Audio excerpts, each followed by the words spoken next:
Hi guys, for today's video, food trip na naman ang hinday nyo. Heto at nag-order tayo ng siomay at mami. At syempre, hindi kumpleto ang siomay natin kung walang maparas. Eto't kumuha ako ng 3 beses na chili paste. At sumunod nga niyan, kumuha na rin ako ng toyo. Syempre, para kumpleto yung toyo natin, yung toyo ng siomay pala.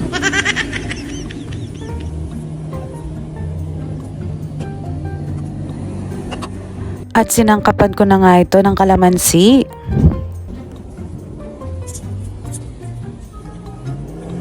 At muntik ko na nga palang nakalimutan yung bawang dito, kaya nilagyan ko na rin. At yan guys, tara kain tayo.